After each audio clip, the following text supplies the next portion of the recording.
Yeah, thank you very much. And boy, is this a time when you really do need to be quite obstinate and passionate, because it is really, really difficult right now making the case for full-on sustainability and full-on low-carbon management strategies. It isn't easy. I'm not starting with any illusions this afternoon. This is one hell of a tough time to be making some of these arguments stick. And I think as far as most citizens are concerned, when it comes to understanding this climate story, they sort of hear a number of different things going on out there, including the fact that apparently it's all getting worse and worse. So 2010, highest ever emissions and all that kind of stuff. But they don't see it getting worse and worse in their own lives. And they know the energy situation is getting worse because now they're on the receiving end of all sorts of new discussions in their life led by organizations like the Daily Mail to tell them that if we do anything about climate change, it's going to cost us an arm and a leg from here to eternity.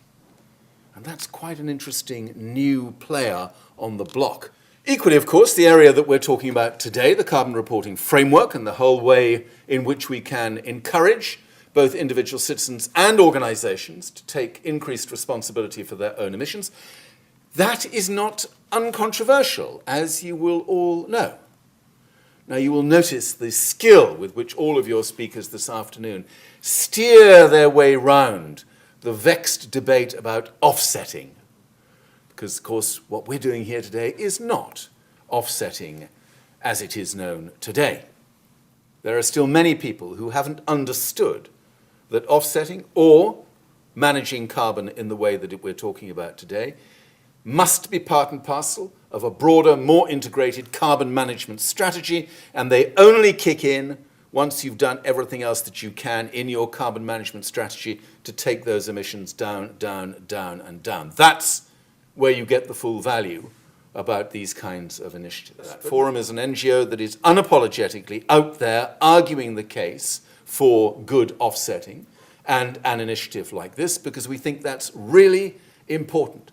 And in fact, it drives us to, well, irritation, if not despair, when we're constantly on the receiving end of the same kind of usual carping cynicism that we get from most NGOs in this area today. So for us, when we were sort of thinking about this and talking to a lot of our partners in Forum for the Future, and of course, discovering what you'll hear a lot more about in a moment, discovering that for many of the key stakeholders for our partners, whether it was their employees or their customers or their business partners or whatever it might be, discovering that really the whole idea of doing a conventional CDM compliant offset scheme really wasn't working in terms of getting people excited about the possibility.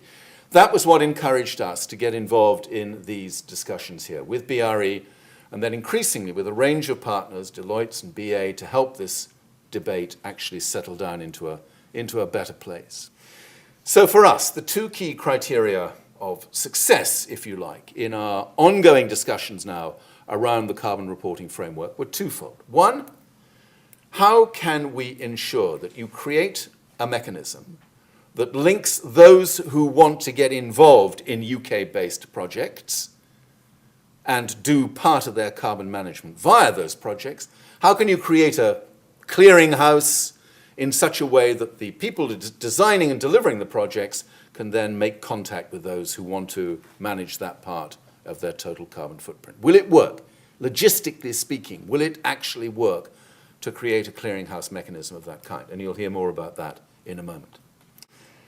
And secondly, given that it now obviously is outside of the whole scope of CDM, CERs, and all the rest of it, and even voluntary VERs, given that it's outside of that, can we collectively settle on a set of criteria and a methodology which will provide equally robust assurance to people that what it says on this particular tin, which is this amount of carbon managed by virtue of involvement in this project, can we actually create sufficient conditions of trust so that people can take advantage of that? Without that trust, without that rigor, without that kind of methodological underpinning, it wasn't likely that a scheme in this area was going to work terribly well. And that's really what a lot of the discussions have been about over the last few months, is how can you make it work technically, and how can you get the rigor, the assurance process locked in so that people can feel really comfortable about this. So for us, it's part of process innovation, trying to create new ways to get people to think differently about their own carbon footprint, creating opportunities for UK-based organisations, particularly in the third sector, in the voluntary sector, at the community and local level, to find access to those companies that want to work with them on managing carbon in that kind of way. The innovation side of this is really important. Ramping up opportunities for increased carbon literacy are really important. Doing it in a way that makes people feel good, if not excited, about getting on top of this part of their carbon footprint, all of that still really matters. So for us, that's what the carbon reporting framework is about. It's creating a new set of opportunities to do things differently, but of course with one shared overall objective, which is to keep people focused on doing what they do with a lower carbon footprint and achieving increased social and economic benefit in the process. That's why we're all here today. Thank you.